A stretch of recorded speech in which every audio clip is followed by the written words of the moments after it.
So Ryan Garcia has come out. He's 22 years old and says he's going to retire at 26 years old. And he will only come out of retirement to fight guys who people think, oh my gosh, Ryan Garcia can't beat. He may also then transition to MMA.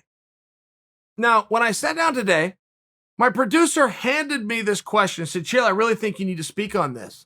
And he added some notes there. And he says, what do you think? How could Ryan make the transition to MMA? And if so, how long would it take? And it's like, Ryan, I will happily answer this question because this is low-hanging fruit. But it seems as though I'm answering this same question every 24 months, but inserting a different athlete. As a matter of fact, I don't need to worry what my talking points are going to be on Ryan Garcia. I just need to go look up in what I said about Clarissa Shields.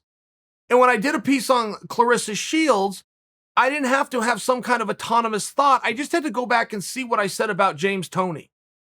And when I did it on James Toney, I didn't have to have some kind of unique perspective. I just had to go back and listen to what I had said about Floyd Mayweather. I mean, it's one of these things where these guys will never quit getting us. And I don't blame them. There's some things and some ideas and some themes that just work. But the boxers continue to goat the MMA fighters. I don't know why the MMA fighters don't go goat the boxers. Does boxing not have publications? Do they not have shows where people talk about them? Do they not have websites that drive the industry? I'm asking you questions. I'm not answering them. Is that why? Is there no benefit for the MMA fighter to dangle that he's going to go to boxing? Because Ryan Garcia just got a plug on the biggest MMA show in all of YouTube right now from me. And some other boxer will get it down the road. But it's one of these things where if you're to lay out all the reasons why it wouldn't happen, right? Don't get annoyed by doing that. Don't be annoyed with your producer, Ryan, like I am today. He's asking a fair question, and we're going to have to continue to have the conversation. And it's one of these where it's like, guys, a guy can go and box secretively. We have seen guys do that in MMA. We have seen Olympic wrestlers. Bring Ben Askren by example. Ben had in his head when he's getting ready for the Olympics that I'm going to go into MMA, and he was secretly getting boxing and kickboxing work in his garage. No one would know.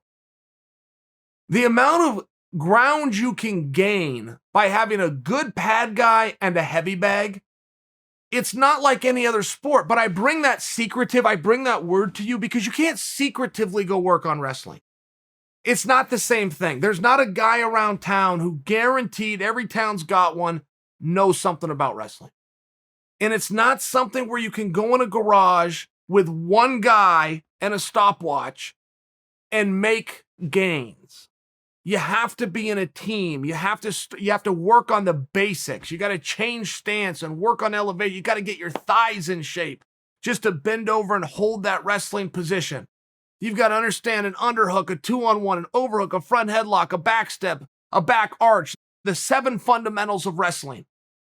Let's see if I know them. Penetration, stance, motion, back arch, back step. I'm missing 2, but that was pretty good for the top of my head, and I haven't had to read those on Coach Pittman's walls in 19 years. That was pretty good that I came up with 5 of the 7, but the point that I'm trying to make is if a guy does that with a grappling heavy background, he can often pull the wool over people's eyes because he's secretly getting work in, and he's secretly gotten a lot better. You just can't do that in wrestling. So I would not question an athlete or a work ethic like Ryan Garcia. I wouldn't do that. And we have seen this work. The first to have done it was Maurice Smith. Arguably the next to have done it was all the way Reese Adesanya.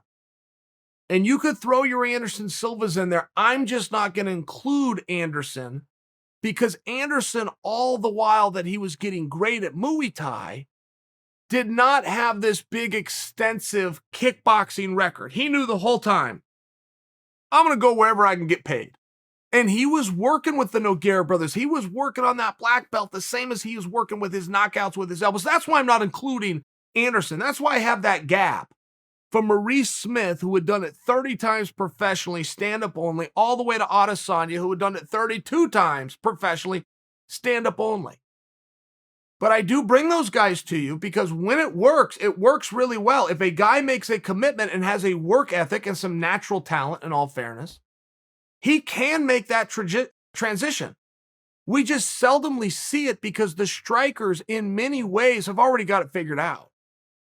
They were already fighting in front of a building full of people. They were already fighting and getting television experience. They were already participating in some very nice bonus structures and pay-per-views and purses and some of these bonuses. It's one of the reasons, at least the day-old argument, that MMA guys wanted to go to boxing. They thought it was more lucrative. Dana has told you from the beginning, it's not. It's not. Only to the main event, of which boxing does 2 shows a year and usually uses the winner of so one guy, Floyd, gets it twice and some other opponent gets it once. I mean, I only bring that to you because the numbers in boxing are not as drastically different as they are in MMA. Just the structural breakdown of who gets it, how often, and when. That's the part that's significantly different. I bring that to you because I feel as though we're starting to see that change. We're starting to see the Money Mayweather's talking about, of course, never serious, but talking about the MMA. We're starting to see the De La Hoyas even getting involved in promoting the MMA. Now we're hearing the Ryan Garcias, and Ryan Garcias comes as advertised. I like this guy. I didn't know a ton about him.